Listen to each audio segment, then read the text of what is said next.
Welcome everybody to TRG Talk Digital. I'm your host, Rick Ivanovich, and today I'm joined by Warrick Cleine, the chairman of KPMG, Cambodia and Vietnam. Good morning, Warrick. Hi, Rick.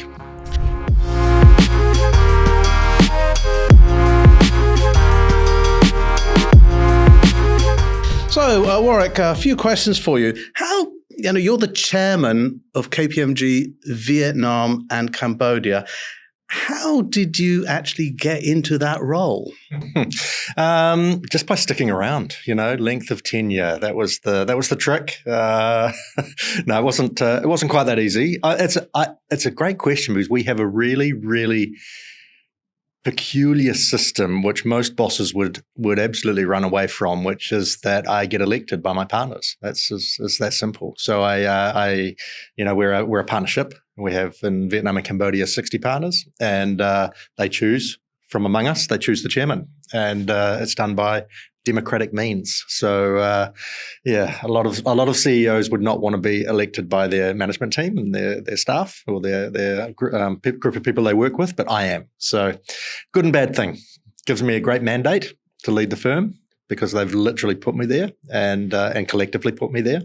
But of course, it can be challenging to be prepared to give harder messages to your constituents. Good question though. So why are they electing you and not any of the other 59? My special attributes. Look, I mean, as you know, I've been around with KPMG Vietnam, Cambodia for a very long time, since we were very small. So growing the firm from when it had kind of 20 people to 2,000 people today. And I think the partners have all of them been with me on that journey. I like to think they appreciate the journey that we've all been on together. It's been a real fun ride. There's been lots of ups and lots of downs in that time in this sort of market, as you know.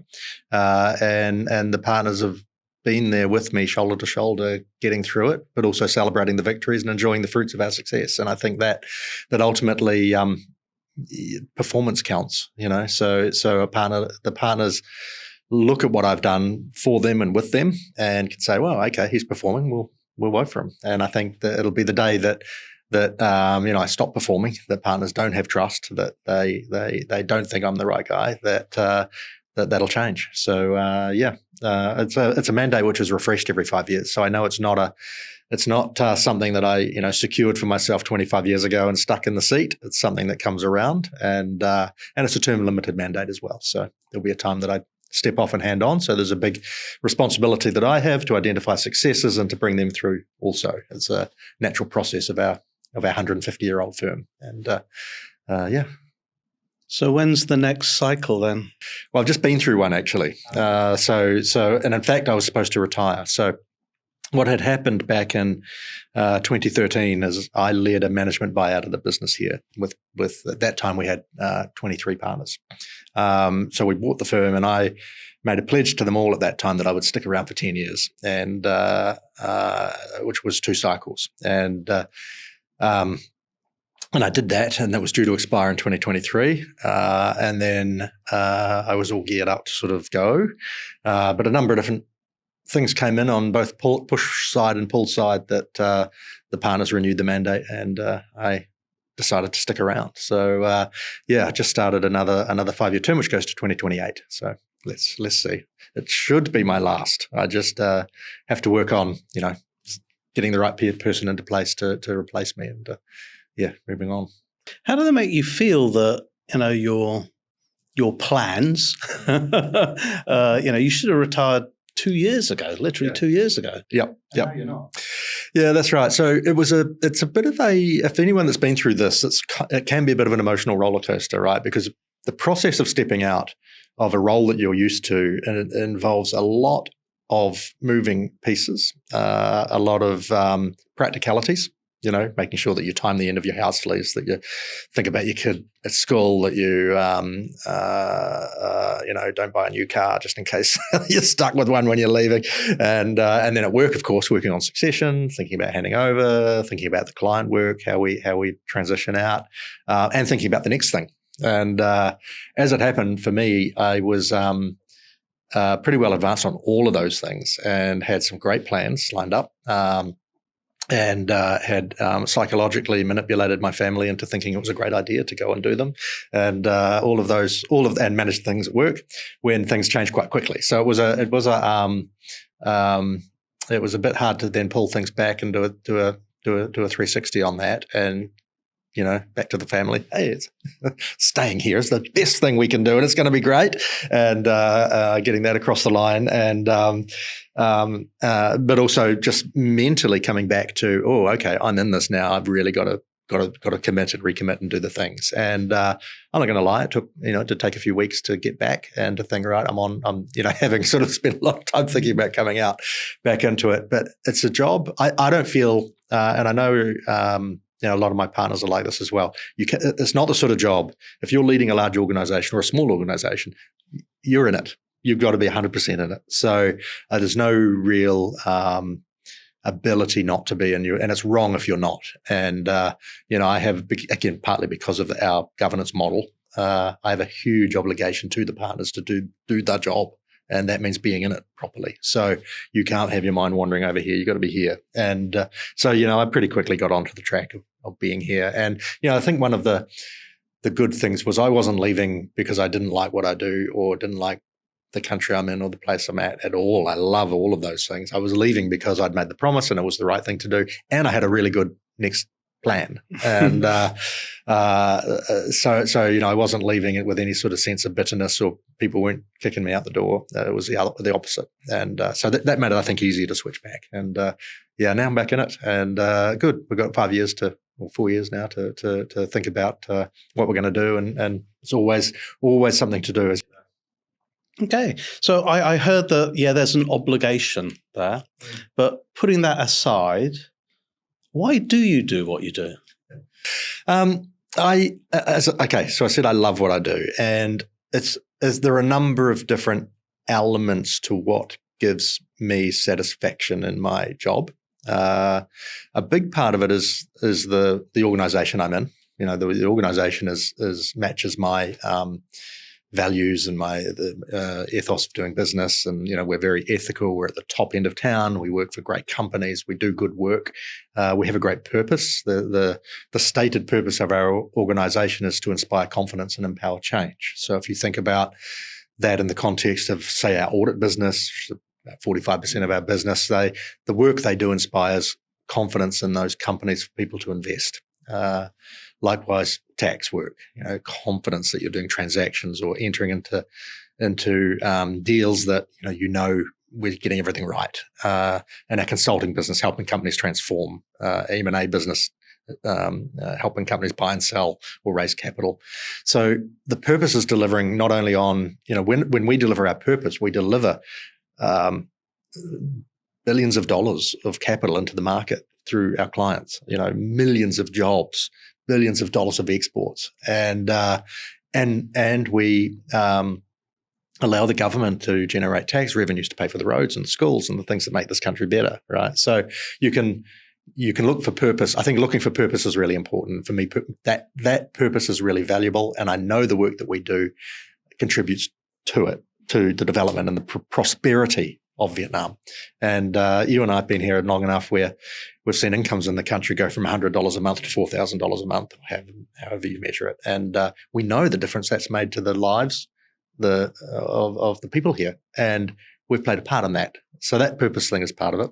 And then my role within the organization, I'm pretty confident that I know I have the skills and the capacity and the abilities to lead and to make the decisions and to develop the people in a way which lets us be successful and them to be successful. And that, confidence in my own ability is another reason that I enjoy what I do. And that comes back, you get that paid back by a satisfied workforce, by people that you literally see hundreds of people progressing in their careers and their lives, and that's partly because of what I do. And I'm not delusional. Other people can do it and should do it, but I know I can do it, and that gives a great sense of satisfaction also. So yeah, company and my own role in it is pretty good reasons to to like what I do. Okay, so your role, the company, and the company's purpose, and what you're doing is aligned with the company's purpose.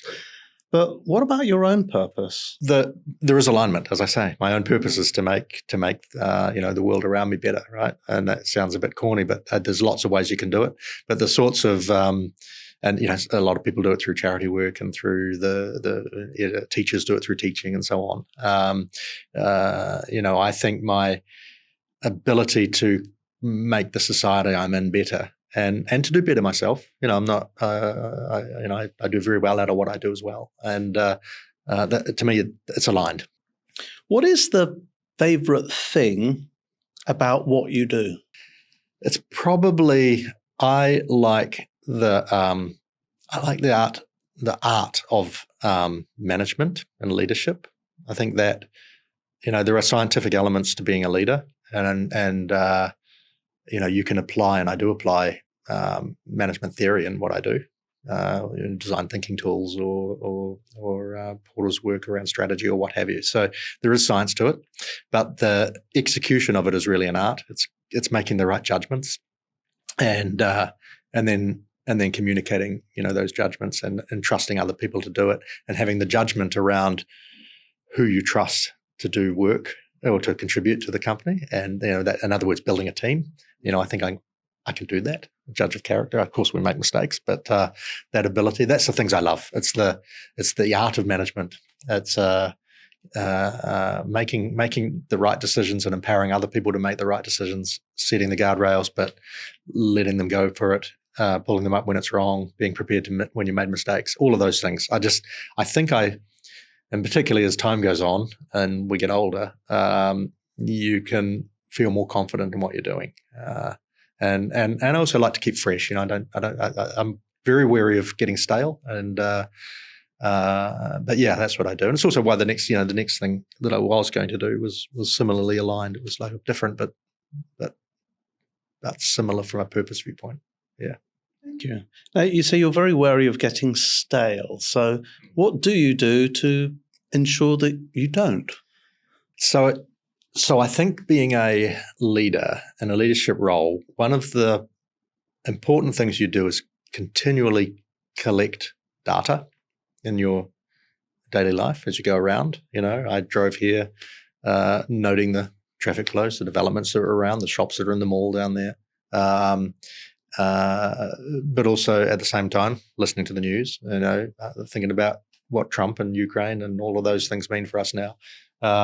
So continually taking in data, and I do it through observation, but also through reading and through podcasts and through television and so on. And I think that's really important. And then, understanding that almost all data points that you come across in your day actually do clearly relate to your work. It's not an abstract. And I often tell people I'm coaching to read, but not to think that reading means reading a management book. If that's what you love, do it. But equally, reading a novel is good, because novels tell the story of people and societies and how they interact, and that's important as a leader to understand that. So you can, in other words, even reading a novel is relevant to work. So, I have a trouble with the idea of work-life balance as well, because I could read a really good book and think, oh my goodness, that was fantastic. But equally, I know I'm learning about how to be a better leader and a better person and so on when I'm doing that. So I think the collection of data and the understanding that how it relates to your work and your life and what you're doing is important. So keeping fresh, because data is constantly renewing, right? And that keeps you fresh.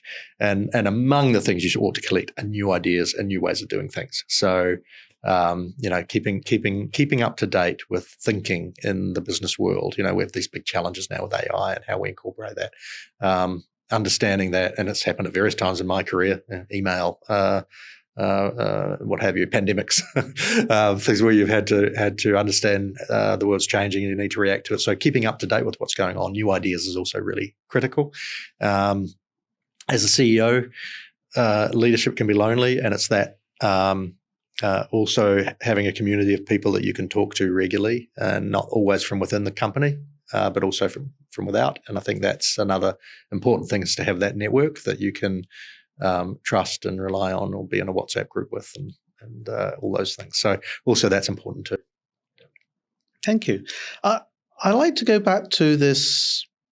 You mentioned management and leadership. You love that, and it's more of an art than a science. So I'm curious, how do you get the art about it right? Well, I think you have to have some degree of some of the attributes that make a leader that gets the art right are to do with their personal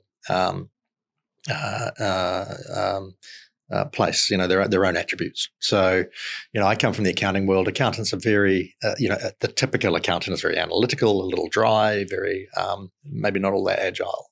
Would be the perception, and I think that I am somebody, and there are plenty of people in the profession that are like this, that are curious about broader things, that see accountancy not as an ends but as a means, and that understand the role that it has, but in a bigger context. And that what I'm reaching for is that the art involves having a curiosity and an agility that is perhaps different to the science and the data. And I think that is part of it. Is just who you are. So I've always been somebody that's run a that mentally thinks not only about the process of being an accountant, but also the context in which we're doing it. So the people that come to our tax institute conference in the last few weeks in Hanoi and Ho Chi Minh City, we have over 1,000 clients come along to those events. I'm well past the point that I can talk knowledgeably about Vietnamese tax reform, but I always kick off with a context session to talk about what's happening in the world. And tax, for example, is a subset of the accounting profession which sits between the state and the citizen, and that can be a really sensitive place to be. But it means that what's happening in the state and in broader geopolitical issues or economic issues does impact on the tax, which has an impact on the citizen. There's been revolutions, and even in small countries like the United States over tax. So I think that that kind of curiosity and interest in bigger issues and the ability to put what we're doing in a bigger context is something that I can do that creates a bit of the art around leadership and management that I can see not everybody has, but a lot of people do. And the best leaders and best managers, in my view, are the people that can kind of get up above what they're doing and see the context and fuel that context by being curious and collecting data and then applying it in their work. That's it. And there's a whole other side about interpersonal skills. The ability, the EQ. The ability to relate to people, to know people. I'm an introvert. It makes it more difficult perhaps than some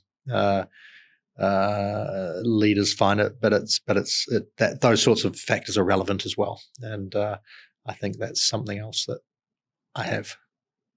The ability to relate to people, to understand them, to kind of get to what's going on, and then to motivate and bring them along on the journey.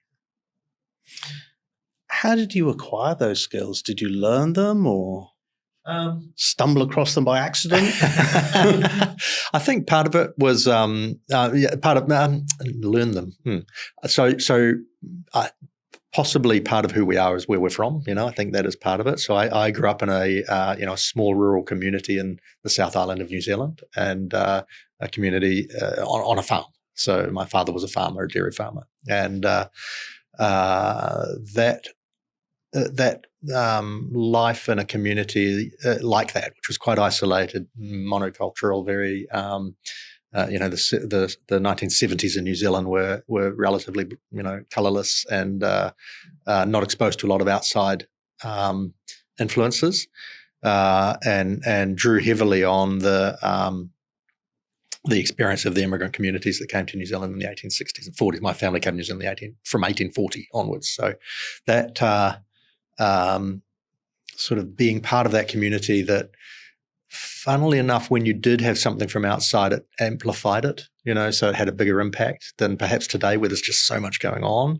In our world, there wasn't much going on. So you would have, when you had access to, a stranger in town, or a visiting student at the school, or, we had one TV channel, but my brother was a shortwave radio geek who would set up, I don't know what they are, hundreds of meter long aerials, and tune into the BBC and we'd listen to them, this is London, all those sorts of things. But they have a major impact on your mind when there's, I guess, not many other things going on. Maybe this is part of it, I don't know. But it means that you're developing definitely core skills in your education. But when something else comes, you're really thinking it through. You're really stimulated by things, and you're pretty focused on the things that matter. The impact of outside influences and how they might matter, and curious about them. So maybe it was that.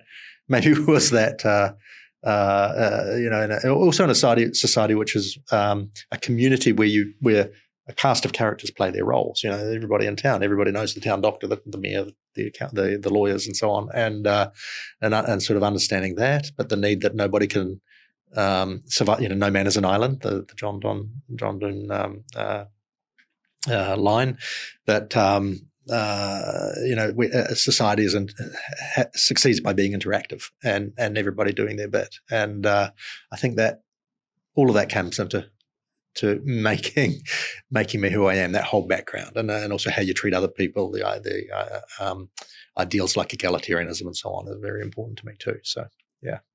So I'm sure there's some people watching and listening who say, yeah, I want to be an accountant. I want to grow up and be as successful as Warrick. What advice would you give to them, given if they're just starting off in their career or maybe contemplating, should I be an accountant?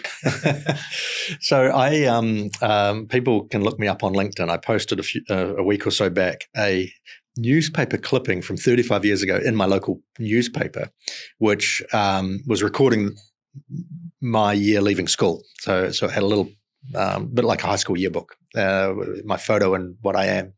And it said, Warrick Cleine, Buller High School, Warrick's interest is accounting. And then proceeded to describe my various roles on the board of trustee and head boy and what have you. And then final thing is he will go to university and study a Bachelor of Commerce in Accounting. And I read it and I thought, oh my God, I was such a nerd. People must definitely an accounting geek from a start. So I looked at it and I thought, wow, okay, I've really, I was obviously a nerd. Maybe my self-perception of my time at school was wrong. But also I jokingly wrote in the point that it proved that I'm a leader that sets long-term goals and achieves them, because I started out with that and I've really gone to the top of the profession, and with the roles I have and the things that I do. So I've always known that I've always seen that as I was an early adopter to an accounting career, put it that way. That was at school. So and why it appealed to me then and why it appeals to me now is that it's a very foundational. The basic concepts in accounting are very foundational skills in the commercial world. And if you're a capitalist or you believe in the business world, you better have some accounting knowledge and skills. And so as a profession, the foundational aspects of accountancy were really important. And I came to learn, and I would urge anyone else that is thinking about a career in accounting or even acquiring accounting skills. And one of the as I say, as a foundation, one of the things which I think is great would be even people that want to do something else to get accounting skills and then go and do something else. That's fine, because it's such a foundational aspect of business. Knowing about the allocation of resources and the difference between an expense and an asset and all of those things is so important. So I would say that, and I would also say that it's a career that can go a lot of different directions, and that can you can go into leadership. I don't do accounting or tax anymore as a leader. I haven't for a long time. Or you can stay being a fantastic accountant. That's nothing wrong with that. It's incredibly stimulating, challenging work. So, I think the different experiences with it, and then the different directions you can take around management accounting or financial reporting, corporate governance, taxation, M&A and advisory, and those sorts of things are all driven off the foundations of an accounting qualification, accounting career start. So that's why I would say to do it. I think I learned early on. The other thing I did before joining KPMG is I went back to my hometown and worked for 2 years as an accountant in that town. And, where my clients were publicans and fishermen, miners and farmers and so on. And quickly learned there that an accountant is also a marriage counsellor and a financial advisor and a life coach and everything else for people that are out there doing real work, like making milk and catching fish or serving beer, also real work. And so I think that understanding of the job is not being a job of sitting down writing in journals that become ledgers, that become financial statements. That's not the whole gig. And especially now with the way the technology has advanced from when I started out in accounting, it's a multifaceted career. So go for it, and you make lots of money to people that are worried about that too. So also good. So reflecting on your entire career so far, what's the most important lesson that you've learned? I think certainly you have to take risks in your career, right? Calculated risks, because I'm an accountant, so you don't leave too much to chance. But I think that the lesson, why I think I've been successful is I've taken a couple of big risks and or big decisions that could have gone right or wrong. One was to go back home after qualifying and working in that town for a few years. One was then joining KPMG, as a young person and moving to the big city in New Zealand and Wellington. And certainly a big one was coming to Vietnam when I was 25. That was a big leap into the unknown. And then the management buyout in 2013 and staying last year. So I think those, but all of those decisions are, major decision points where you just take a big risk and back yourself and understand that it's okay to do that and that it might go wrong, but you'll be able to recover and so on. So I think taking risks, I think on the day-to-day, you just have to find a way to enjoy what you do. You have to look for the pleasure, how to get pleasure out of your job, right? And if you don't enjoy it, move on. And if you're in a miserable place and you're not happy, move on. And but I think almost always every job, even a job where things are getting you down or there's pressure points or things are going wrong, look for the ways to enjoy it. Maybe it's the cup of coffee you're having, maybe it's the colleagues you're working, maybe it's your trip to work in the morning, but really, really pay attention to what's going on and look for a way to enjoy what you're doing. And if you really can't find it, then move on. The worst thing is to stay in a job you're not happy at and just find the miserable points because there's no path to happiness that way. So I think trying to enjoy what you do. Luckily, I do, and I've certainly found that. And I know what I wouldn't enjoy. There are roles within KPMG that I wouldn't enjoy doing. They're more suited for other people, and they love it. And I'm in a role that I love, being the boss. Everybody's going to say, of course, but equally, a lot of people would not enjoy what I do. It was one of the discoveries. One of the early discoveries in my career was that not everybody wants to be the boss, and that was kind of hard to process because you sort of assume everybody's thinking like you are. You want to be the person making the big decisions. A lot of people are happy not to. Just lead us, tell us what to do, and we trust you. And that I think has been another sort of early lesson that I've appreciated. And lucky I enjoy doing it, but I know a lot of people wouldn't. You see them running when given the obligation or the role to lead. It's not their thing, and that's okay. From that side, self-awareness and understanding who you are is really important. And So you've taken several measured risks, and they've all panned out well. However, what's your biggest failure? And what did you learn from that experience? Okay, so I guess in a funny way, the failed retirement last year. I don't think it's a failure. It hasn't set me back it's not a failure in a sense that's set me or my family backwards or put me in an unhappy place because I say I love what I'm doing. But it was a failure in a sense that I had set myself the goal really to transition my role out and to move into another. So I sort of have a fundamental belief: life is short. We should do as much as we can in it, and it's really good to, if you have the luxury of doing more than one thing in your life, of switching direction occasionally. That is a luxury you should take. A lot of people don't have it. A lot of people have to do the same job their whole careers, and that may or may not be a good thing. But if you have the chance to do things, so do it. So I've always had the idea that I would do more than one thing in my career, and I have. My jobs within, well, firstly before KPMG, but within KPMG have changed a lot. From I came here as a tax manager.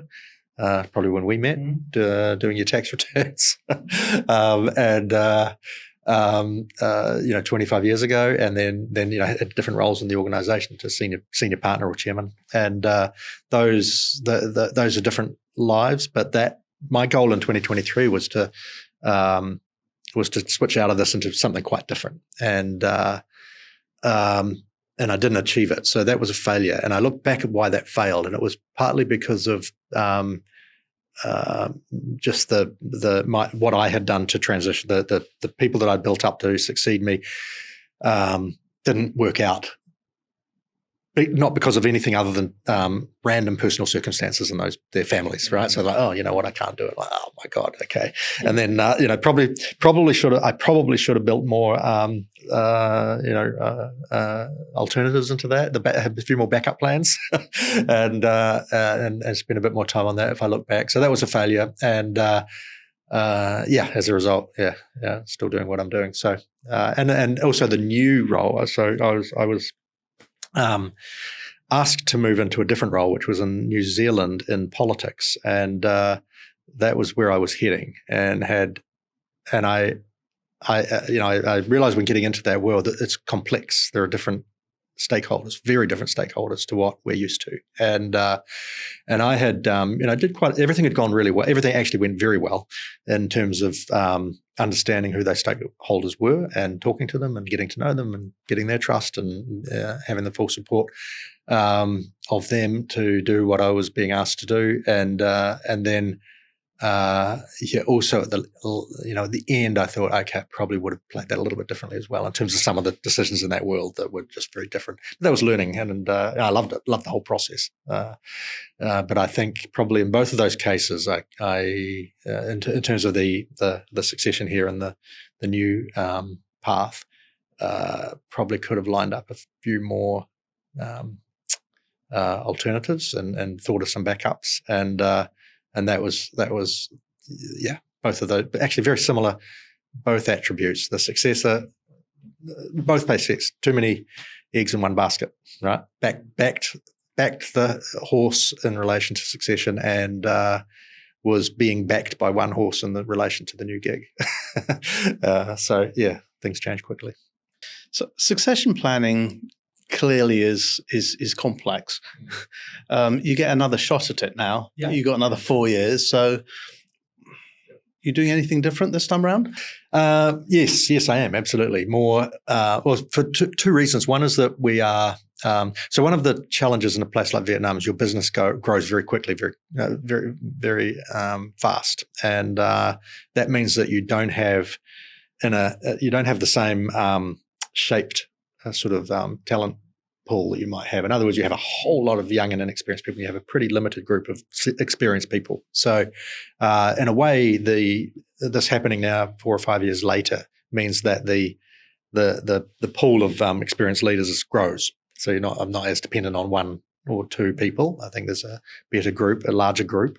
So that's a natural solution to it. So I have more horses to back. So I did the last time it was very hard to do. There were very few people given the timing that could have taken it up. Now we have more people, and I'm perhaps applying, and because of that, the succession pool is larger and more diverse, which means I need to spend a bit more time in development of that group to broaden their skills and to get them all ready for potentially taking it on. So again, coming back to our leadership selection method, which is democratic in nature, you ideally want to be in a position where you can present the partners with a choice, right? So no choice is not good, because then they feel that they're, okay, we just have to take that person, even though we don't like them or want them or think they're really up for it. So giving them a choice is good. But you also kind of want the choice to be obvious. So it's a dilemma that comes. But you want, because you also want you want, almost a collective agreement that this is the right person to be the leader. And, in my career, I've never really had a challenger. The choice has been obvious, and there hasn't been a lot of alternatives. But I do want next time them to have alternatives, but I sort of want them also to be able to make an obvious choice for everybody to say, that's the person. Yeah. So yes, doing that a bit differently with more candidates, a bit more development, and presenting the partners with a good story. Yeah. But how about yourself for your next step? Is it still going to be a step into politics? It could be. So that hasn't gone away. It was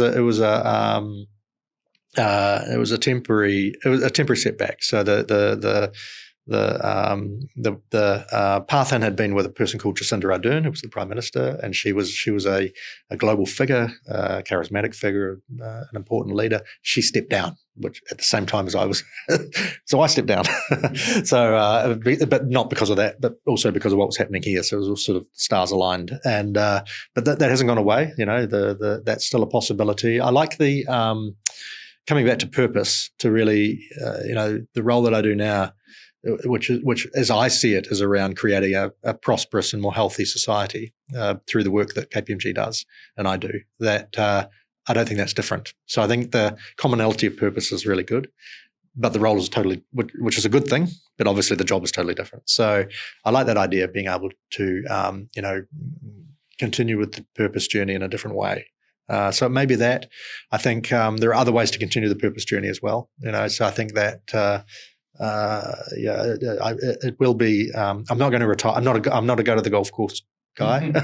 So there will be something else coming, and whether it's politics, that's kind of maybe. I think maybe those stars will align, maybe not, but it'll be something else which continues the purpose.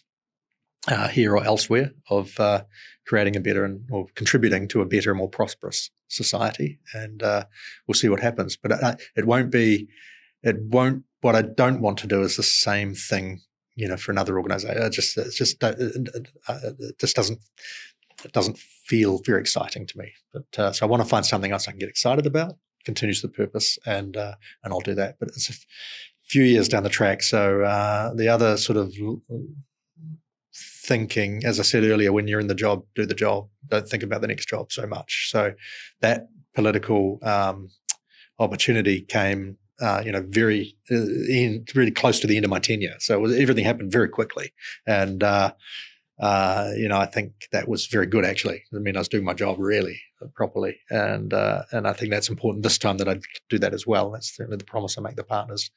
I'm in it until the end. So your mind might occasionally wander to what's next, but it's very important to stay focused on what's here, because that's the number one obligation. That's the number one show in town, is what's happening right now. Okay, I don't want to make any assumptions, and I hope you people listening aren't making any assumptions, which is why I'm going to ask you this next question. What makes you feel inspired to be your best self? A lot of things, but I think to be your best self is a great way to phrase that question, because it implies a role modeling aspect of what we do as leaders. It's that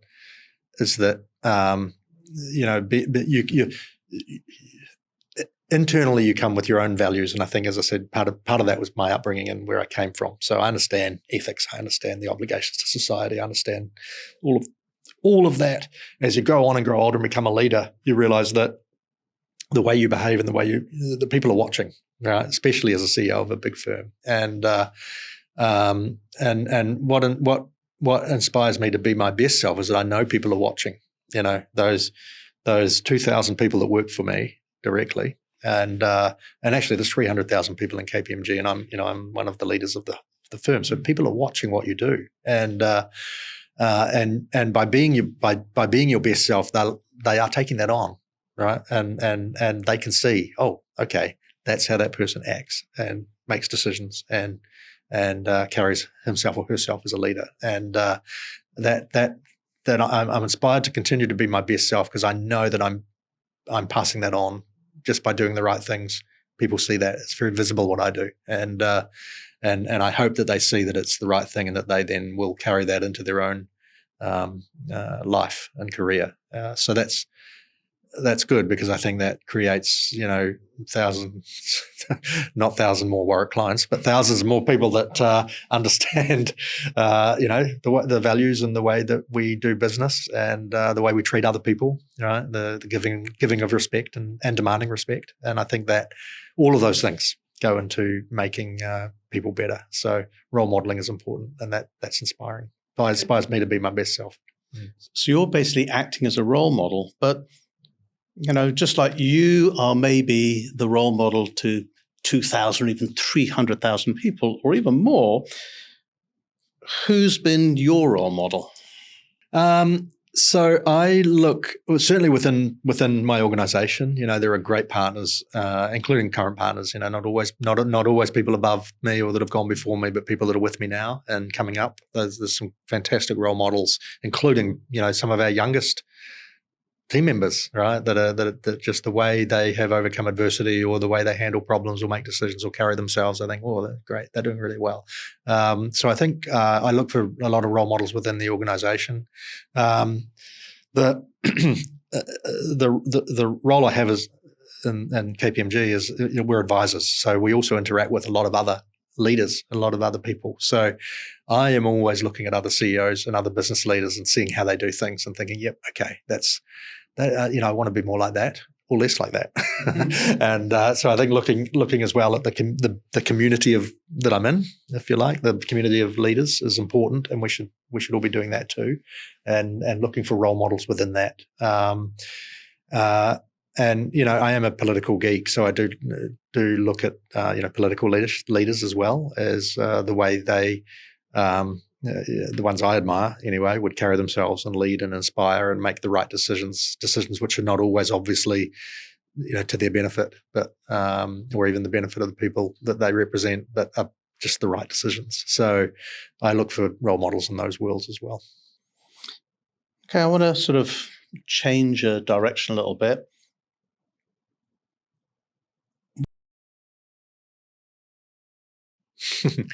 I did. I smile a lot, so I noticed that even that photograph of my my high school graduation and my heading off to be an accountant. I was smiling very broadly, and I actually think we have this mantra in KPMG here in Vietnam, which is in Cambodia, which is creating an environment which is happy, healthy, and safe. We talk about it a lot, and safety is around the physical environment, but also around the way we treat each other and deal with inappropriate actions to people and so on and so forth. It's got to be a safe place to work. It's got to be a healthy place. We need to maintain our physical health and our mental health, and how we deal with stress and support each other and so on. And as I said earlier, find a way to be happy, and create an environment where people can be happy. And so what makes me happy is doing good work and satisfying work and solving problems. Having a great family environment and being able to do that, being able to get out and enjoy a nice glass of wine makes me happy. Chocolate makes me happy. But actually, I mean, joking aside, it's that I'm very fortunate through the career I've taken and the choices I've made and the luck I've had to be able to enjoy a pretty good life as well. And being happy, I think being able to appreciate that is really important. And that makes me happy. Great. If you could be remembered for one thing, what would it be? Yeah. So, well, I guess it depends when I stopped, right? So I think I'm very proud of what I've done in Vietnam in these years, building KPMG, but also contributing to our profession of accounting and auditing, and the role that we've had in that, or I've had in that as well. That's created a profession which has enabled Vietnam to grow up. And if I'm just remembered for someone who played a positive role in that through through the work that we did, the decisions I made, the people I mentored and brought through and gave careers to, and the meaning fulfillment of that purpose, then that would be quite good. And let's just hope I don't fall into some massive scandal that I'll be remembered for that will take away all of that. But at the moment, touch wood, that's hope to get out clean. Cool. What's the most unusual experience you've ever had in business? Well, most things we can't talk about because we're very discreet as advisors, and we don't tend to. We don't even know. You notice I haven't named clients or anything in all the talking because we're just not really what we do. But the most unusual thing, I think, you always find yourself in. The funny thing, the great thing about Vietnam is you often find yourself in situations that are unusual, and you think, "Gosh, that was didn't see that coming." And we all have our anecdotes. I was talking to someone the other day when we were, driving through a toilet paper factory on the back of a buggy and thinking, how did it come to this?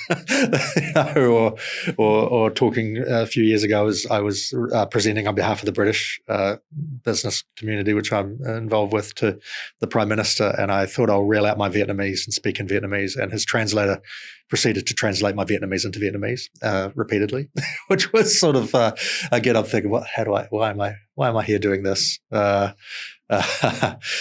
of the people you met, I've met all of the US presidents that have been in power since I came to Vietnam, and who could see from where I came from to becoming an accountant to be then shaking hands with Bill Clinton, and but that's because of my job, and I just think these are really unusual and fascinating things, and various prime ministers and princes and everybody else along the way. So I think there's just lots of situational events where you kind of have to think, well, how did I get here? What's going on now? Speaking a podcast with Rick. How did this happen? What madness has come upon us? And I think, lots of those sorts of things come to mind. Yeah, I think finding being able to remind yourself that this is kind of funny that we're doing this right now. Yeah. So that's a lot of unusual stuff. And to extend on that, can you tell us something about yourself that most people don't actually know? Well, okay. So I think my life's an open book. Everybody, being a celebrity accountant, people are reading about me in VIR all the time. So I think, one of my passions, one of the things I took on actually when I first came to Vietnam and enjoy a lot is the art world, getting involved in that as a collector. Not an artist. I could not be an artist, but I've really enjoyed collecting Vietnamese art over my time, and most people probably do know it because I have collected too much art for my house, which means I need to inflict it on my colleagues. And if you visit KPMG in Ho Chi Minh City, or Da Nang, or Da Nang, or Hanoi, or Phnom Penh, you will see my art collection on the walls, and I've really enjoyed that. And it actually goes to, I think a healthy society has a healthy artistic sector, creative sector, whether it's in art or in acting or in making movies or so on. And I think that, as I've been in Vietnam and the country's become more prosperous, the the creative sector has evolved and has, despite constraints, financial and otherwise, has continued to express itself. So I regard this as a form of contributing to society, buying art, and thereby supporting those people creating it and dealing in it. And I think that is, and fortunately, it coincides with the fact that I just love good art. So I do collect art, and that's something that maybe people don't know. Yeah. So Warrick, how can our listeners find you online? The main social media platform that I engage with is LinkedIn. I mean, it's been a really, really, it's been fun actually. I learn a lot from it, and I have enjoyed building a following on LinkedIn. So that's the easiest way to find me. I don't use the what's the Chinese one? The video one. But I am on X. But that is actually was something that was created as part of that political foray. So my audience there is very much New Zealand political, but you can find me there as well. Okay, so LinkedIn, I'll put the details in the show notes anyway for our listeners. So, Warrick, what's one question you wish that I'd asked you that I haven't? And how would you answer that question anyway? What do I wish you had asked me that I hadn't? We haven't. Well, I wish you'd asked me why I'm looking so slim and fit these days, right? Because I am proud of my periodically, as in every 5 or 6 years, paying attention to my health. so I at the moment am. So I'm someone who eats and drinks too much and does because I enjoy life too much, good fine dining and good wine, and don't really enjoy the gym much. So struggle to find the pleasure from that, and have a sedentary job where we sit at a desk. So as a result of that, I get fat, and every now and then I intervene in my life by going on a good diet and getting myself into the gym. So last 6 months I've been in the zone, and as a result have been losing weight. So you should have asked me about that because it's so obvious how good looking I am. And but I had a fun meeting a few weeks back with my opsco, the operations team that helped me lead the company, and none of them had mentioned this process. And I said to them one day, I said, "What's going on, guys? What? None of you are noticing how incredible I'm looking now." And they all looked at each other and proceeded to reel off a list of insults I'd made to them over the last couple of years, like failed to notice their new haircuts or new dresses, or told one she looked a bit fat on a video call or something like that. So I thought they were kind of getting back at me, which was quite fun. So anyway, that's what you should have asked, Rick. Yeah, and you do look great. Oh, please, no.